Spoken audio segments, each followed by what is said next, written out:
اعوذ باللہ من الشیطان الرجیم بسم اللہ الرحمن الرحیم۔ شروع اللہ کا نام لے کر جو بڑا مہربان اور نہایت رحم کرنے والا ہے۔ السلام علیکم ورحمۃ اللہ وبرکاتہ۔ اسلام کے مقدس ترین مقامات میں سے مسجد اقصی ایک ہے، جس کی طرف سفر کرنا بھی باعث اجر و ثواب ہے۔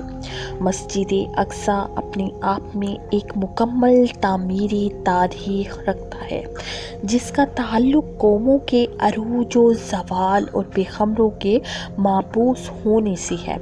مسجد اقصی ہم مسلمانوں کے لیے قبلہ اول کی حیثیت رکھتا ہے، جس کی طرف رخ کر کے نبی صلی اللہ علیہ وسلم اور آپ کے اصحاب نے تقریباً 1.5 سال تک نماز ادا کی اور لوگوں کو پیغام دیا کہ اسلام کوئی نیا دین نہیں بلکہ دین ابراہیمی کی ایک شکل ہے، جو حضرت موسیٰ اور عیسیٰ علیہ السلام کی تعلیمات کو پھر سے زندہ کرنے اور اصل توریت و انجیل کے پیغام پر عمل پیرا ہے۔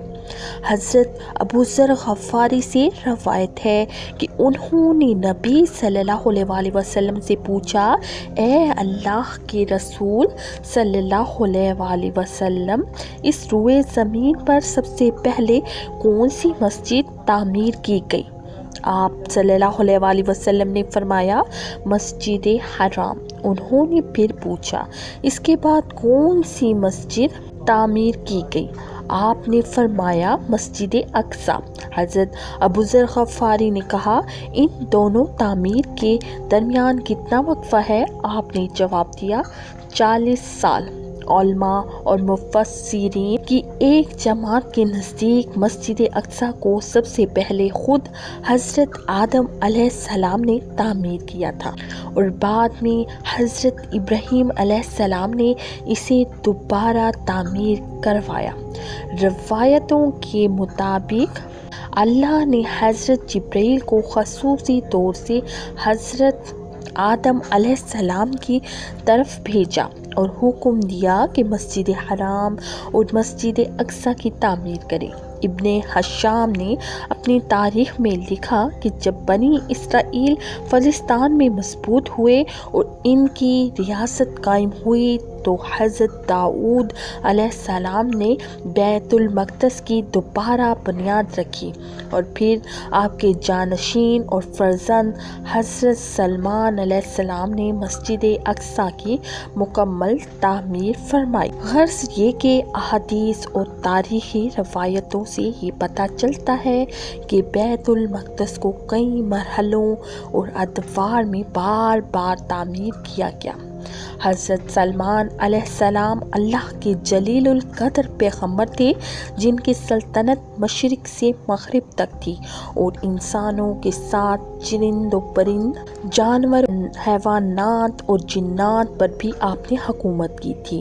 جنات آپ کے تابع اور فرما بردار تھے، جو حکومتی امور میں حضرت سلمان علیہ السلام کے حکم کی تعمیل کیا کرتے تھے اور بڑے بڑے کام سر انجام دیتے۔ لہٰذا مسجد اقصی کی تعمیر میں حضرت سلمان علیہ السلام نے جنات کو بھی لگایا تھا۔ اس مسجد کی تعمیر آپ علیہ السلام کے بادشاہ بننے کے بعد سے ہی شروع ہو گئی اور تقریباً 40 سالوں میں مسجد کی تعمیر مکمل ہوئی۔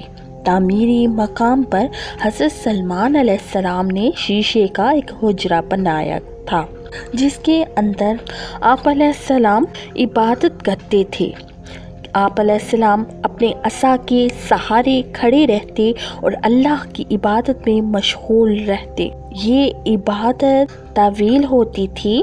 آپ علیہ السلام کئی دن ایسے ہی کھڑے رہتے اور جنات اپنے کاموں میں مشغول رہا کرتے۔ جب حضرت سلمان علیہ السلام کو یہ علم ہوا کہ جلد ہی آپ کی وفات ہونے والی ہے تو آپ نے اللہ سے دعا کی، ایسا معجزہ ظاہر ہو جائے کہ ان جنوں کو آپ کی وفات کا علم ہی نہ ہو اور اسی طرح اپنے کاموں میں مصروف رہ کر مسجد کی تعمیر کر دیں۔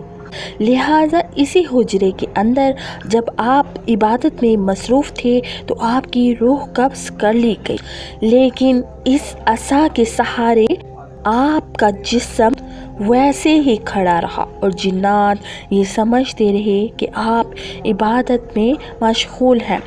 لہٰذا حضرت سلیمان علیہ السلام وفات کے کئی سالوں بعد تک اسی مقام پر عصا کے سہارے کھڑے رہے۔ آخر کار جب اس عصا کو دیمک کھانے لگی اور وہ لاٹھی کمزور ہو گئی تو آپ علیہ السلام کا مبارک جسم زمین کی طرف جھکنے لگا۔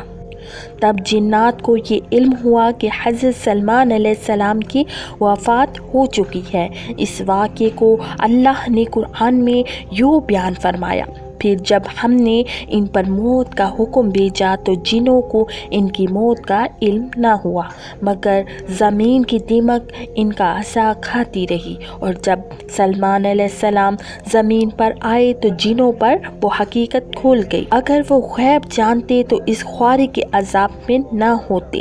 جی تو ناظرین، میں امید کرتی ہوں کہ آج کی انفارمیٹو ویڈیو آپ کی علم میں اضافے کا باعث بنی ہوگی۔ اسی کے ساتھ دیں مجھے اجازت۔ اللہ تعالیٰ آپ کا حامی و ناصر ہو۔ السلام علیکم ورحمۃ اللہ وبرکاتہ۔